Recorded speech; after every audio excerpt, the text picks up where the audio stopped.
ایک مرتبہ حسنین کریمین بیمار ہو گئے، دونوں شہزادوں کو بخار ہو گیا۔ سیدہ فاطمہ الزہرا رضی اللہ تعالی عنہا نے بڑی دعائیں کی۔ ماں ہوتی ہے، بچے کو بیمار دیکھ کے دل تڑپتا ہے اس کو چین نہیں آتی۔ جب چند دن گزر گئے، بخار اترنے کا نام ہی نہیں لے رہا تھا، تو انہوں نے منت مان لی، نظر مان لی۔ نظر کہتے ہیں مشروط دعا کرنا کہ اے اللہ اگر آپ ان کو صحت دے دیں گے تو ہم 3 دن اس کے بدلے روزے رکھیں گے۔ اللہ رب العزت نے شفا دے دی۔ جب پوری ہو جائے تو پھر اس کا ادا کرنا واجب ہوتا ہے، لہذا انہوں نے اب 3 روزے رکھے۔ اللہ تعالیٰ کی شان کہ جب پہلا روزہ رکھا، اب سارے دن کے بھوکے پیاسے تھے، شام کو کچھ کھانے پینے کے لیے بنایا، افطاری کا انتظام کیا۔ اتنے میں دروازے پر دستک ہوئی، پوچھا کون ہے؟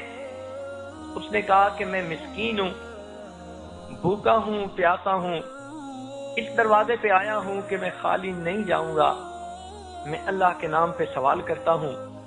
اب یہ اللہ کے نام پہ سوال کرنے کی ایسی لذت دل میں پیدا ہوئی کہ یہ اللہ کے لیے مانگ رہا ہے کہ سیدنا علی رضی اللہ تعالیٰ عنہ نے اور سیدہ فاطمہ الزہرا رضی اللہ تعالیٰ عنہا نے وہ جو تھوڑا سا انتظام تھا وہ ایک ہی بندے کو پورا ہو سکتا تھا، وہ انہوں نے اس سائل کو دے دیا، خود پانی سے افطار کیا اور سحری بھی پانی سے ہی کی۔ اگلے دن پھر سارا دن روزے رہے۔ پھر کچھ تھوڑا سا انتظام ہوا جو زیادہ بھی نہیں تھا، ایک آدمی مشکل سے پیٹ بھر کے کھانا کھا سکتا تھا۔ لیکن جب افطاری کا وقت ہوا تو پھر دروازے پہ دستک ہوئی، پوچھا کون؟ جواب ملا کہ میں یتیم مدینہ ہوں، بھوکا ہوں، پیاسا ہوں، میں اس لیے آیا ہوں کہ مجھے اللہ کے نام پہ کچھ دیجیے۔ تو میاں بیوی نے اللہ کا نام جب سنا تو اپنی ضرورت کو بھی روکا اور اللہ کے نام پہ وہ اٹھا کے اس سائل کو دے دیا۔ پھر پانی سے روزہ رکھا، پھر پانی سے افطاری کی اور روزہ رکھا۔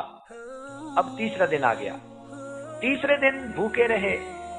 اب آپ خود سمجھ سکتی ہیں کہ سعودی عرب کی گرمی، سارے دن میں بھوک سے انسان کا کیا حشر ہو جاتا ہے۔ جب تیسرا دن ہوا، پھر کچھ تھوڑا سا انتظام ہوا اور ابھی افطاری کا وقت قریب تھا کہ دروازے پہ پھر دستک ہوئی، پوچھا کون؟ اس نے کہا کہ میں اسیر ہوں، قیدی ہوں، بھوکا اور پیاسا ہوں، اس دروازے کو دیکھ کے آیا ہوں کہ خالی نہیں لوٹوں گا۔ چنانچہ اس نے اللہ کے نام پر مانگا تو دونوں نے وہ جو کچھ تیار تھا اس کو دے دیا اور پانی سے روزہ افطار کر لیا۔ جب 3 دن یوں قربانی کر کے دکھائی تو اللہ رب العزت کو یہ عمل اتنا پسند آیا کہ اللہ تعالیٰ نے قرآن پاک میں اس کا تذکرہ کیا، وَيُطْعِمُونَ الطَّعَامَ عَلَى حُبِّهِ مِسْكِينًا وَيَتِيمًا وَأَسِيرًا۔